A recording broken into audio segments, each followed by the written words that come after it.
Ladies and gentlemen, boys and girls, genders of all ages, welcome to episode 12 of Alive on One, the Transformers.cards podcast. I am your host, the God King, Lord Zero, and with me today is KingNaga. Yeah, hi everyone, Happy New Year and everything. First one of 2026. Woohoo! That's right, yeah, by the time this goes up, it will be the new year. So, Happy New Year, because we are definitely going to start it out right. Today we're going to be talking about the nearly finished Encounter 4 tournament and the big Sixshot reveal from earlier today. As always, Yeah. though, first we have Card of the Month. And this month, it's Nightracer Gunner from Wave 5. Even with all the new characters we've added, she's still the best 5-star in the whole game. And For sure, and I think that is as many people want to put it down to they didn't test it or they were in the middle of testing, whatever argument want to put it down to Wave 5, it is just probably the Wave 5 factor that came into account when they were trying to make Nightracer. Would she have been released with one less health if they had more time? Whatever conspiracy theory you want to go down, maybe. But the stats on this character, pretty damn good. Pretty damn good. Yeah, very good. Yep. Generic effects, even if you don't run secret actions, just the stats alone. Back in Wave 3, people were playing, what was his name? The Red Alert from the Autobot starter deck, because he was a 3-10-2 with ranged for 6 stars, which was like one of the best 6-star stat lines. Especially with the range trait, because you get, did I say Wave 3? I think, yeah, you get like Armed Hovercraft and you got Marksmanship, and then later on, Wave 4, you get to the Javelin sort of thing. So, yeah, if she didn't have ranged for whatever reason, if she was a specialist, would she see less play? Probably, to be fair. I think 5 stars with that amazing stat line that has ranged. Range is probably the most beneficial of the 3 combat traits. There's obviously specialist shenanigans, but the overall thing about ranged is you shoot the enemy a lot with all the armed hovercraft, suited javelin, marksmanship, I think she would see less play if she was a specialist. I don't think it would be drastic. I think it would be like I don't think it would be. a Yeah, small percentage less.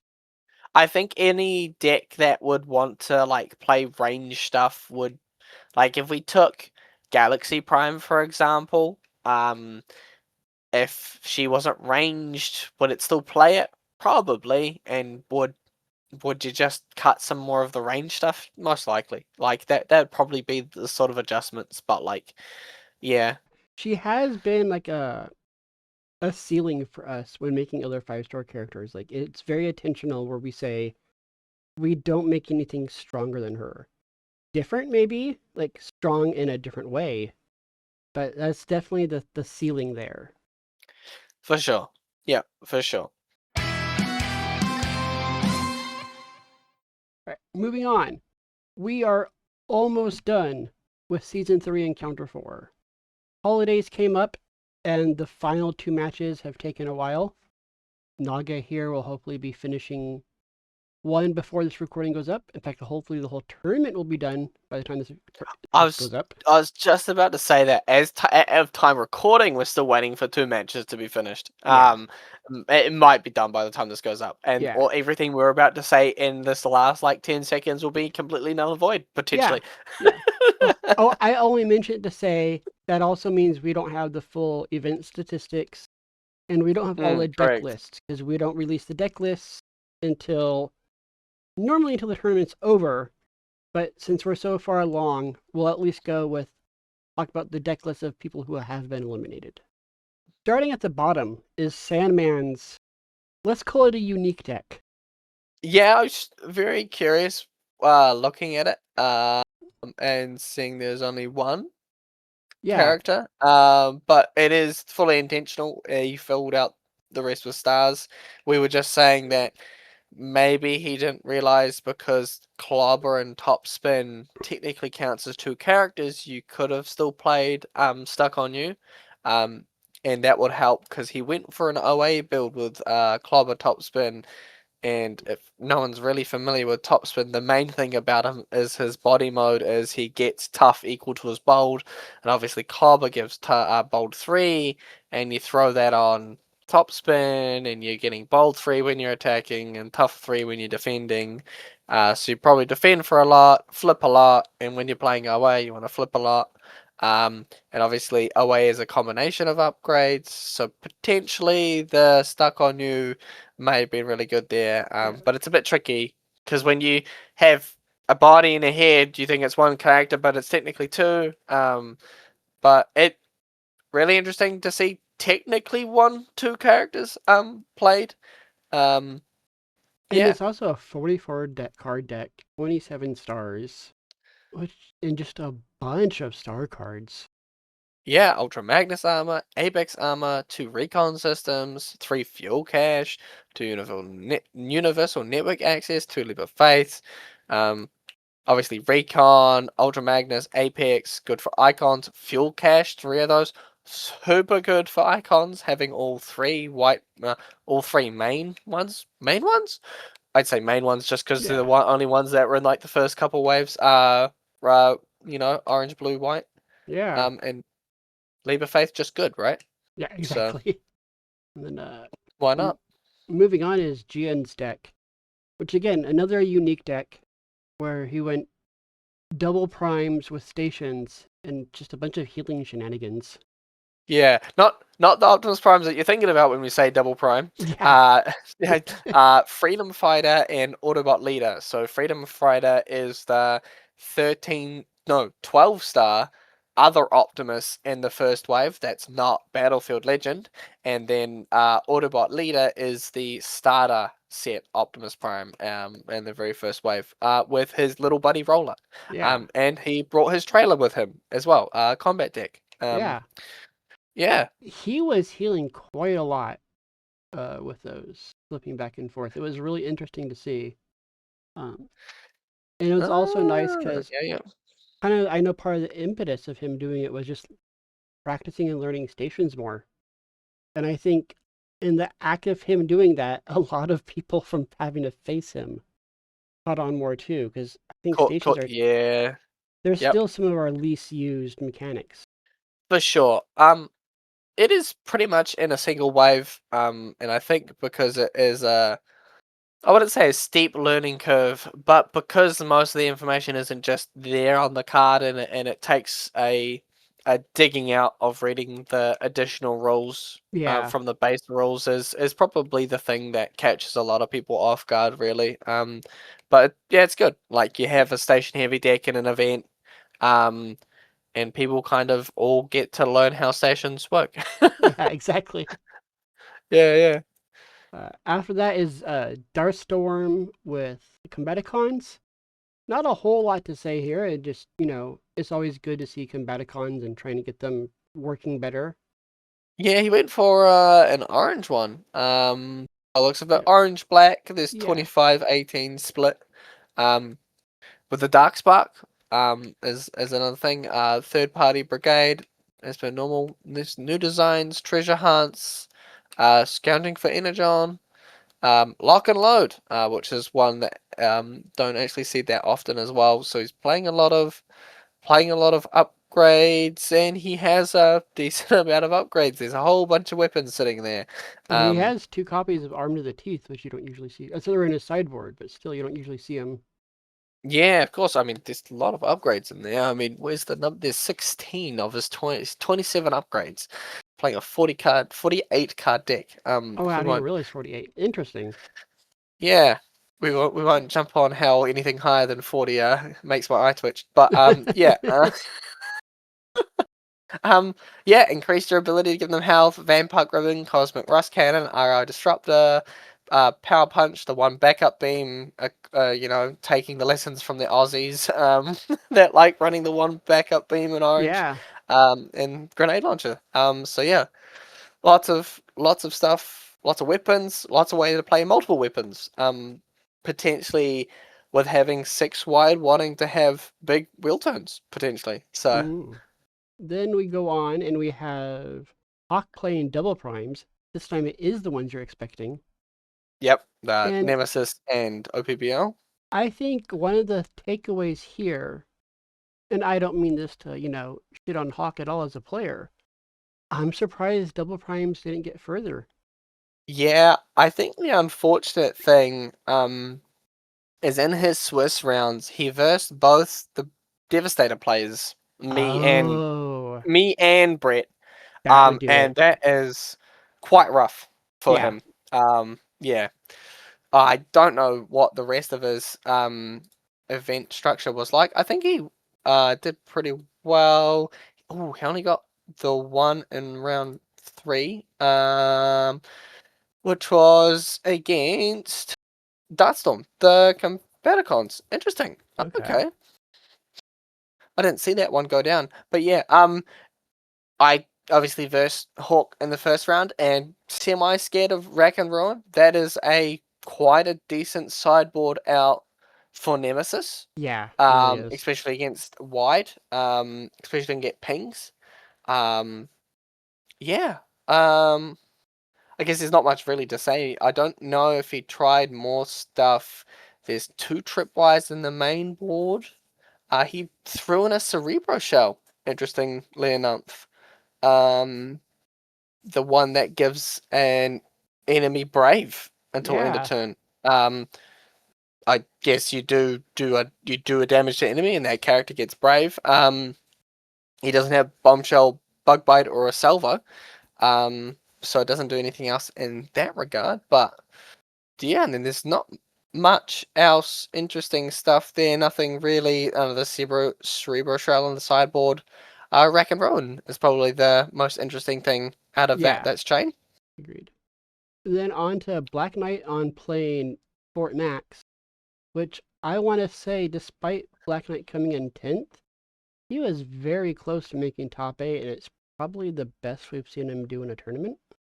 Yeah, really good. Jumping on Fort Max, he's done it a lot differently to how I would do it.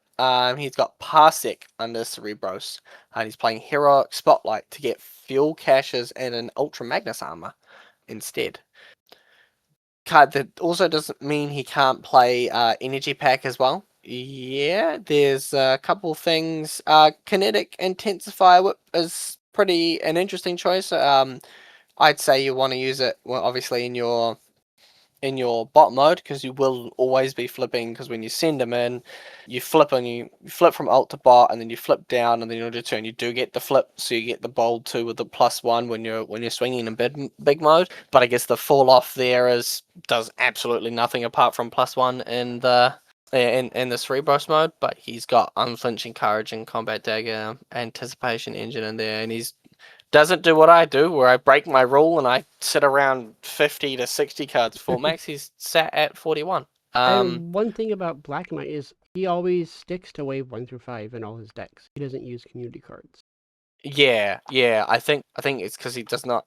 I don't know if he doesn't, or I think he doesn't have access to them. Is really what I think he has. Yeah. I don't think he has a good printer and stuff. But yeah, but it's good to see, sort of thing. You're not completely hindered by just exactly playing where I bring waves it up. 1 through to 5. Yeah, Yeah. like it's the fact that he can do this good in a tournament with this many really good players and do that hundreds of extra cards available to them, and he still manages to again almost get top 8. It's closer than it was looked like with him making it there. Yeah, exactly. I think it's quite literally just percentages of opponents that got them, because I think the records were pretty much the same outside of that. Yeah, it was quite literally that. Mr. X managed to, spoiler, get an 8th, in Zero just missing yourself, Zero just missing out at 9th. All of you 3 had 2 wins and 3 losses, and it was just quite literally the opponent's win percentage, I think it was. Yeah. Then moving on to me, I played Terracons, heavy orange. It's very heavy, 37. Yeah, exactly. I was happy enough with it. I think I made a couple mistakes in a few games, but generally speaking, I really liked playing Terracons. They're one of my favorite decks to play. Probably don't see them a lot more, but I think me and you have had conversation on end about how a lot of people don't really use the alt mode effects, and I think there is actually a lot of potential with the alt mode effects, but I think it's sitting there, reading, understanding what you need to do, and actually executing it in And deck remembering fashion. it. Yeah. Yeah. Just remembering it. There's also, I think, a problem with a lot of the alt mode effects in where they require you to scrap cards from your hand, and you already need to always have a card in your hand to swap for a Terror Burster. Yeah, And exactly. that can be very counterproductive to each other. Yeah, for sure. All right. And then moving on, you mentioned Mr. X came in 8th. Yep, which is really interesting because if anyone said that the Runner Bros couldn't make it, they did. Top 8. The fact that they made it even into the tournament, let alone the top 8, was like shocking. And I will say I did verse this, and he was my first round in top 8, and even though it was a 2-0, the second game I was sweating because he literally got all, like, I think 3 or 4 turns of untaps, and the heal that he was just getting from the Runner Bros and the draw into more untaps was actually getting terrifyingly scary. As Devastator, even though I brought untaps as well. Yeah, it's just two 10 stars, which are a good star count to be. They're in that awkward, like, not a big dude but not a little dude sort of thing, you know, so they don't generally die in like 2 hits. You have to invest like 3. And when they're untapping and when they're healing, they do pretty well. Yeah, absolutely. I played him in round 2 and went 2-1 against him. And I think I only won that second round, if memory serves, because I went first. Yeah. And then after that, we have, you mentioned Brett earlier, playing Constructicons. Yeah. His I want to say his is unfortunately didn't get higher, but when you verse the deck that's meant to beat your deck is the outcome's expected. We'll speak about how Ozzy got a little bit higher there. But yeah, me and Brett both played Constructicons, Devastator. See how it goes. Yeah, playing Nitro Boosters, which I don't think we've seen a lot of people do in Devastator. Those Nitro Boosters, because I didn't play yours, but I played Brett's, and the Nitro Boosters were crazy good. Yeah, I'll say it now, because I don't think it's gonna help. I think I've recorded every single one of my games, so if you want to go see what my list is, you can see what my list is. Mine and Brett's are exact 1-for-1. Yeah. So I'm running the exact same list as Brett, so I can speak. Me and Brett work. Me and Brett conjoined worked on the deck list, and that's where we're at. We talked a lot of things like Fusion Pistol was an interesting thing, and it's come up actually quite a few times. A lot of people probably don't notice it in like the moment, because if you just, when you flip the 1 blue on defense and you live because you flipped the blue on defense, that definitely happened in a few games, especially against Aussie, where he lived because of the blues. I think in the first game, where he combined into Devastator, and then Aussie smacked him for 12, that was dead on board, but he flipped 2 fusion pistols, and he lived on 2. Yeah. That was literally the decider of that first game, is because he flipped the 2 fusion pistols, and it was normally meant to be Megastar, but it was Megastar falls off, it nets you 1 more damage at that point in time, but if fusion pistol stays around for a second turn, you make up that damage, and if you're just gonna flip a black icon with nothing else and attack, that's great. If you flip it on defense, it doesn't help, but if you have the blue there, it helps for both attack and defense. So that's why we swapped Mechastar out for that. And Matrix of Leadership is pretty good. I myself personally have had it help a lot in my run so far. I don't know if Brett managed to draw it. I think both of us were talking about it when we got into the top 8, and we were talking about our Swiss rounds together. Both of us sort of mentioned it's really great when you draw it. Yeah. we tend to flip it And a lot you more. can say So that about like just that card in general, right? Like it's yeah, yeah. for sure. Yeah. I Yeah. do think it kind of, 'cause I know there was a lot of concern prior to Wave 10's release about Darkspark with Constructicons. Amongst Mm. the team during this tournament, there's a lot of talk about like, so Constructicons are looking really good. Um, Yeah. and I think Quite good. the general consensus is it's not from Darkspark. Like Darkspark might have made a problem worse, but Darkspark isn't the problem itself. Not for Constructicons at least, no. So I Yeah, think yeah. I wouldn't be surprised if at some point there's a small nerf to Constructicons. Yeah, I think it's gone on long enough. Yeah, exactly. Like Yeah. they're not entirely broken, but it makes it so like releasing a card like Darkspark pushes them over the edge.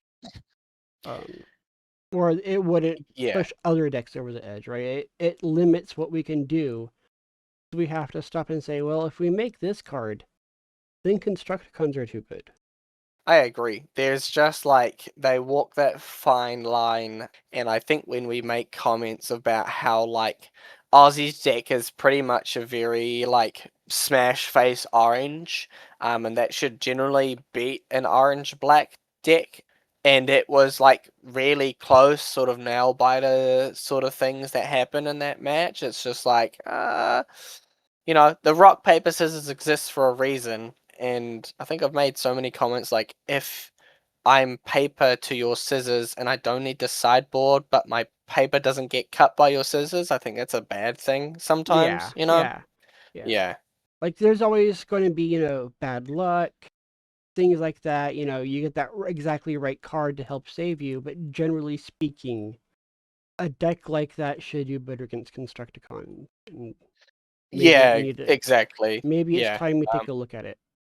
yeah, for Yeah. sure.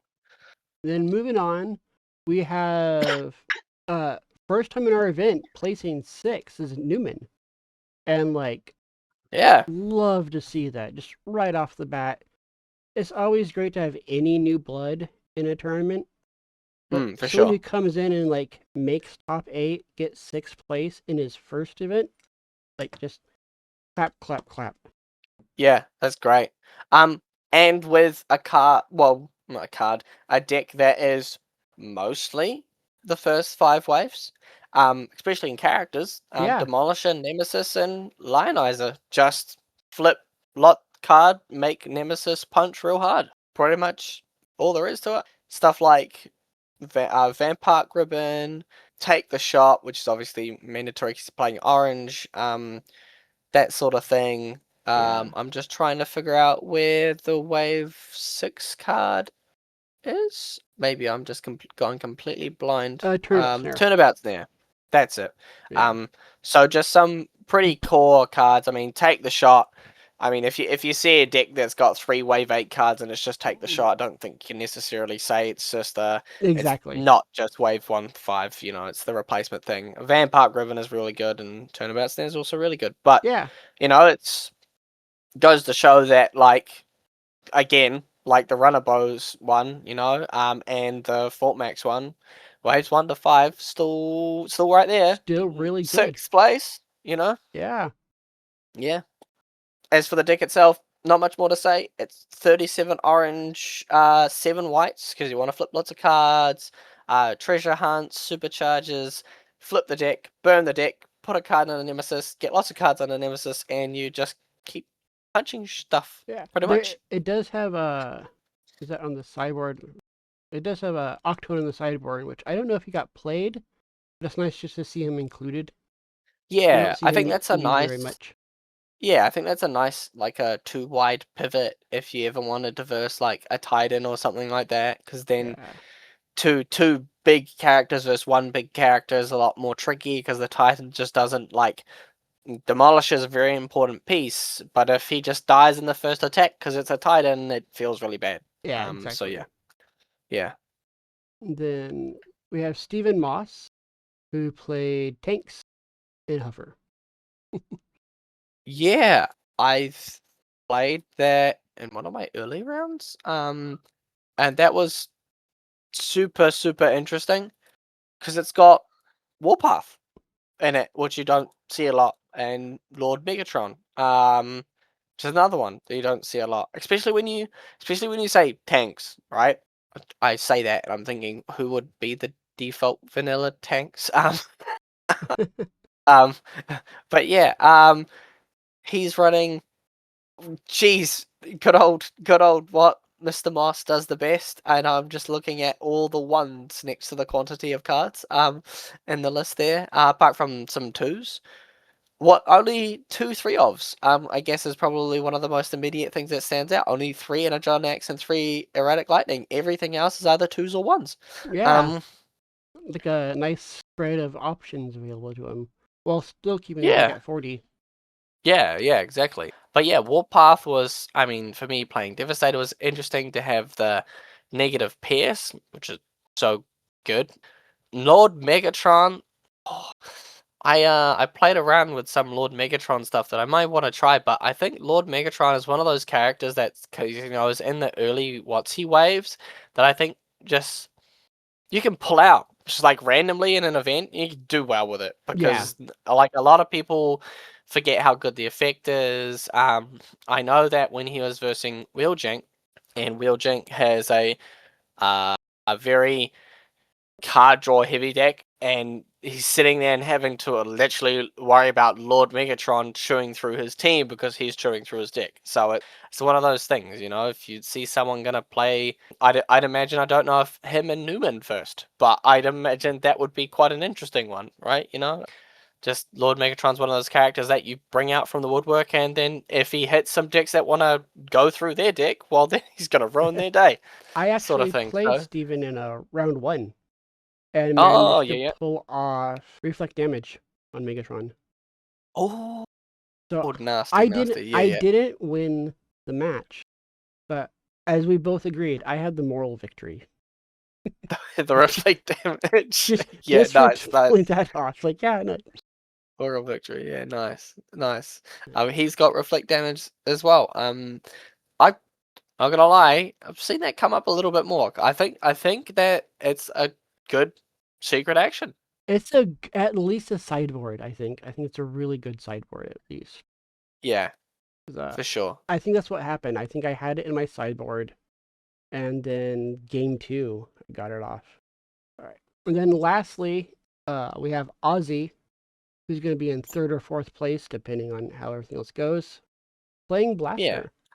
Blaster with not what he normally sits with, because Blaster in the old days used to go with Fire Drive, but playing Nightbird from Wave 7. And I gotta say, like, it is pretty good that when she battles a melee enemy, you do 1 damage after it, and you can say as the person playing Devastator that it Yep. did get some KOs, Yeah, and it it adds up. does. It's a good ability.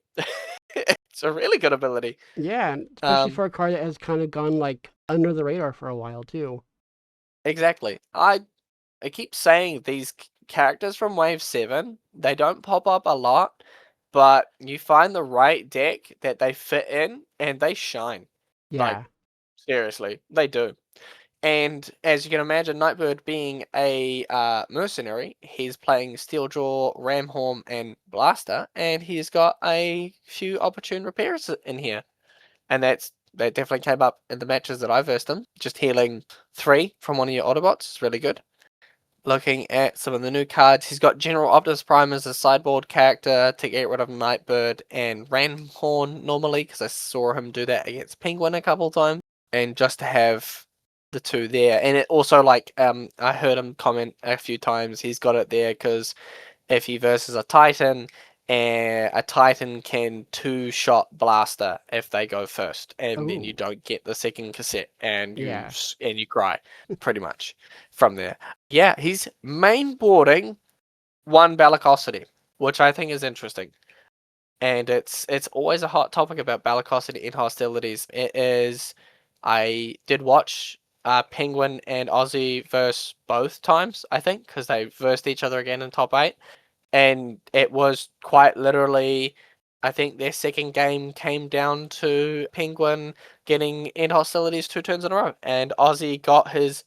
It was Ella. I think Aussie had like 3 bellicosities at the start of the game and was doing really good, and then Penguin had 2 end hostilities in a row at the end of the game, and Penguin just squeaked through, and it Huh. was quite literally the power of those 2 cards on full display there of what happens. It was pretty interesting. Daring counterattack is another thing, as another comment, because they talked about it a lot when I watched their matches. And daring counterattack, just so everyone knows, it gives a character PS6 if plus is on the field, and that's 6 guaranteed damage, That's which is a crazy. lot. Yeah. Yeah, yeah. He's got 1 in the main and played 2 in the sideboard. Obviously, if you verse blue, you're gonna put daring counter escape in, because that's gonna push a whole bunch of damage. Yeah. Well, let's move on to the big topic. We had a big reveal today.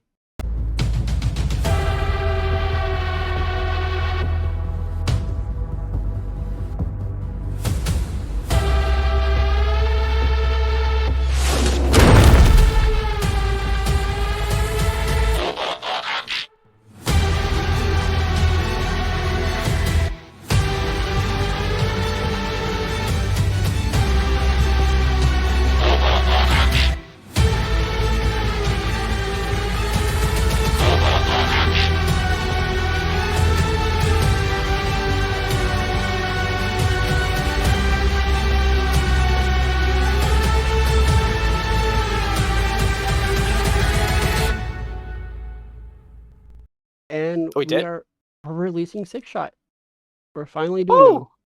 Wave 10A, the 6 Shadows, is out in beta right now. If you go to Transformers.cards/beta, you'll find them for all the cards for them in the set. You'll find, downloads for PDFs, zip files, how to use them in Octagon and GTS, and most importantly, you'll find a little form there where you can report your games. We've talked for a while about how we want to get beta cards out earlier in the development process and get the community involved with it. So we are inviting and asking you that if you do test Sixshot, use this form to report your game, and we'll be able to see what deck you used, what deck you went against, and use that data as we further balance them and work on them. Yeah, it's really good to have the information come back in. I know we have like betas come out and people play with them with their buddies when they can, sort of thing, and this form will help us just collect that if you want to put it and submit it in. So we have that, and it just helps us. More numbers are always better than what we just have. Anecdotal evidence, like when people join the server and say, hey, I played and blah, blah, blah happened, that is great. We like that too. But it's also Sure. really handy just to have some numbers to look at. We did mention that you'd be able to download all of his cards. I guess it's a good thing to comment and reiterate that Sixshot will have a few cards in of himself as well. So he'll be 3 cards that are double-sided. If you've ever played the Transformers deck building game, he will function basically the same. He's going to start in alt mode 1. You'll make a pile of the 3 cards. You can flip to any one. The one that you flip is represented by the card being on the top, and that's pretty much it. It was just as everyone theorized, everyone thought about when the TCG did Sixshot, how would they do them? Would it be a giant dice? Yeah, funny, but not quite. We've played around with a few things. Like, we did try to make him a cube. And no one wants to do that because no one wants him to be a flimsy piece of paper. And people want to be able to put him into a book, into a binder or top loaders. Wheeljank and Ozzy came up with this really neat, like almost folding booklet design that in itself was genius. And the nightmare of a construction of a hobby project that would be for people, like, killed it. Another couple other methods we tried when trying to figure out, like, tactically how does Sixshot work was we had a whole thing where, like, you had a character sized card and you had a deck of almost 6 battle card sizes that went on top of him, right? Like, we tried Oh yeah, that was my. Yeah, how did I forget my own Yeah, ideas that I yeah. tried? Yeah. And we had that like where the art had a match up, and it just didn't work out. It was super easy to do in sort of a digital thing. As soon as I printed it out for like physical testing, I played with it for about 5 minutes and I went, nope, nah, not happening. Yeah, Not happening. Doesn't feel good. yeah, So I guess if people want to think that, oh, 3 cards like the DBG, that's like boring. Why don't you come up with anything better? We also want to make it feel nice and not a chore to flip Sixshot because as you've seen with Sixshot, he is going to be flipping a lot. a And that's what lot. Yeah, Sixshot does. So it needed to feel good. yeah. We don't even want to fold our folding cards. People want to be able to put their cards in top loaders, put them in binders, and things like that. So we had to keep Sixshot so that he can be treated like a normal card too, despite being special in his own way. Yep. So we all kind of felt like this was a good balance between functionality, being unique, and being something people would actually do. 100%. Yeah. And moving on, I guess, to the nice little teaser. I hope a lot of people managed to figure it out. These 7 indicators to help you guess that it was a Sixshot. Hopefully, people did get it before the end, and if you didn't, hey, well, you got the nice little video to confirm, or us right now telling you Yeah, that it's Sixshot. yeah. Um, so the way we'd set it up is we took 7 different comics that feature Sixshot, kind of put them in order of least relevant to most relevant, so that as the clues went on, the comics in the background would be the comics he was more and more relevant in. And then after that, we Yeah. kind of just randomized the letters on them. Try and make it not so obvious, not putting the X at the beginning, for Yeah, example. yeah. Or the 2 Yeah. S's in the beginning. Yeah. And it definitely ranged. I managed to find quite literally the first one. If you're wondering, if you didn't know the comics or you didn't look at the comics to get it, for example, the first one, it's quite literally a panel of Sixshot in his space shot mode at the very end, a tiny picture at the very end of the comic. That's what we started with, and the end is, if you've ever seen the Metroplex Spotlight, he's like in every single page because he is the main villain in that one. So that's how you kind of range it from there. Yeah. And try and make it, a fun little game. Yeah. But before we reveal such a important community character for sure. Yeah. I've said it before, outside of Beast Wars, Sixshot is the character I've been personally asked for him about the most. Like, hey, when and how are you guys going to do this? For sure. And then Sixshot is going to ship with 3 battle cards. There was a lot of back and forth on what his cards should be. There was that whole saga where for a while we were convinced Sixshot should have swords as upgrades because there are many third-party Sixshot toys, some of them which I have. They all came with swords. There is fan art of it too, like plenty of it. And we did some digging, and Ozzy's like, I can't find a single piece of official media where he has a sword. And I was like, that can't be right. But yeah, it was true. Like he's Mhm. never in nothing official has he ever used a sword. So Yeah. I went digging because I'm like, where did this whole sword thing came with? Because I was so adamant he had to have a sword. And a third party toy company had too many extra swords and included it in with him. And others followed suit. Like, okay. Yeah. Okay. So that was like a month of arguing. Yeah. Yeah. I mean, hey, I assume it's like one of those perfect things where I was also on the thing like Sixshot has swords, right? Yeah. He's a Like ninja. it, yeah, it just feels right. It's one of those things Yeah. that would never happen, but just feels right, you know? Yeah. So those are the kind of arguments we're having behind the scenes and kind of like trying to stay accurate to the character. So instead, what we did settle on, though, we have his 2 guns. We have a card that helps him flip more. And then we have a Yep. card that basically gives him a press without him having the effects of a press. Because he is a phase 6er. a phase sixer should be oppressive. Yeah, for sure. Not a lot of people are bold or tough around Sixshot. Exactly. Exactly. Yeah. Yep. And then looking at his abilities, most of them came pretty quickly. His car mode lets you draw. Spaceship mode does a ping damage.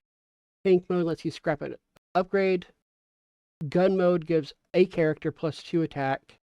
And then Wolf and Bot mode are the ones that changed the most during our alpha development.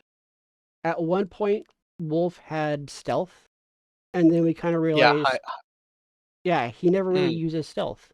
That's not really a Sixshot thing.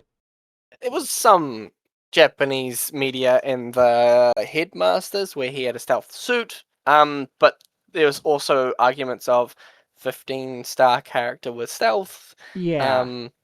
Maybe works a little bit too good. And it just felt awkward when you want to be flipping a lot and then you'd just be like, I defend once and then I'm going to flip to stealth mode. And it's like, maybe a bit too good, you know? So instead, we went the other direction, and instead of his wolf mode giving him stealth, it ignores enemy stealth, because a wolf can sense you out. Yeah, and then adding that to it as well, like especially because he flips to give himself Pierce, and Pierce is nice, especially when you're versing blue, but when you're versing orange, not that great. So they Yeah. needed to be just like a little bit more. I mean, the draw, the scrap, the plus attack, and then the ping are all universally usable, no matter pretty much whatever deck you verse. But Pierce, for example, just needed that tiny bit of extra value to make sure you want to use that mode in a couple more games. Yeah. And then bot mode was interesting. We were originally going to give his whole dual wield thing and put it on the guns themselves, but we kind of all agreed that it's not the guns that are the dual wield. It's not like with Scorponok where he has the 2 claws. This is Sixshot's ability to hold 2 guns, because he always has those 2 guns. In all the official art, he has 2 guns with him. Yep, 2 big guns. I'd say that as well. Not Yeah. not like other people that walk around with 2 pistols. He's walking around with 2 hypersonic concussion blasters is what they're officially called. Yes. Yeah. So And then we it also was. gave. Oh, sorry. Go ahead.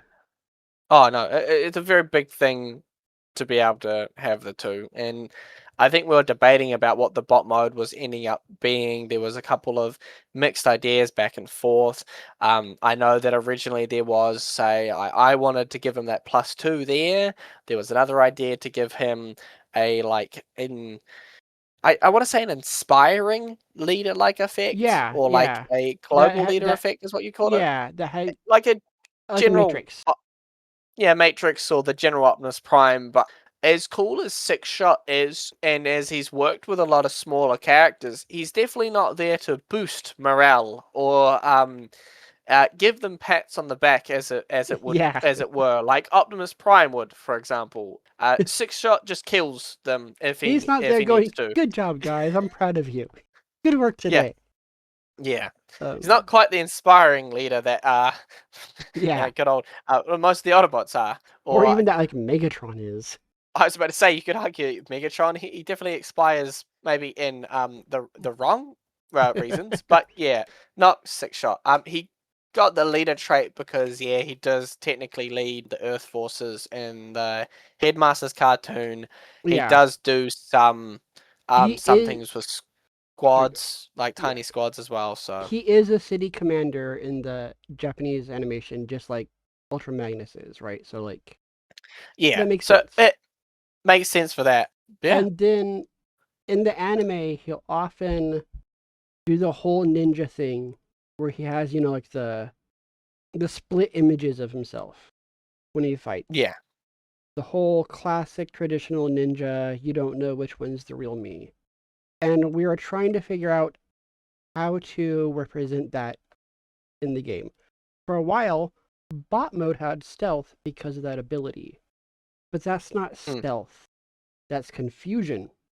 So then we kind of asked ourselves, how do we represent confusion in the game? And that's where shutting off focus and plan is. Because if you're confused, you can't focus and plan things. Yeah, for sure. Yeah. You mentioned his weapon. The hypersonic concussion blasters were loosely based off of the Scoundrel's Blaster. We kind of use that as a stat base. +2 has a green icon, except since its effect isn't locked against a certain faction, it had to be a little bit weaker.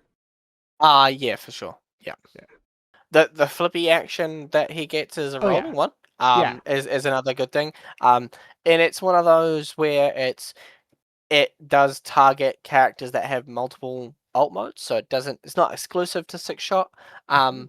But it is it just feels right to introduce the rolling action form of flipping a character with a character that flips a lot. That sort of thing. It's like one of those, it's probably bound to happen. Sixshot just is like a good place to put it. Yeah. Sort of thing. Yeah, it's actually worth noting that all the battle cards can be used with all characters. Sixshot does have an extra bonus with the hypersonic concussion blaster and tactical suppression, but you still could use them with other characters. That's something we're gonna try to do more often instead of limiting a card to a single character. Try to at least have other characters use a weaker version of it. As a reminder, if you go to Transformers.cards/beta, you can find out all this information there too, get the cards, report your games. We'll love that data. And that's going to be it for this week. No idea what's going to happen next week. We'll obviously be talking more Sixshot, probably announcing a beta event with them too. Yeah. If not have already announced, possibly. Yeah, at least discussing one. Yeah, I don't think it'll have started yet by next month, but probably very shortly after. Yeah, I assume we'll briefly touch again on the outcome of Encounter 4. Just briefly. There's only who won and stuff. two. Yeah, exactly. Fingers crossed I break the streak and don't come second. I need to get through this one first. So yeah, I'm gonna sound happy now. I might sound a little bit more upset in the next few days. Who knows? I'm filled with confidence, as it were, at this present time. Feedback for the show can be left in the comments of this video or anonymously at Transformers.cards/aliveon1, the number 1. Thank you as always, KingNaga, for joining us. No worries. Always a pleasure. All right. Until next time. Toodles. See ya.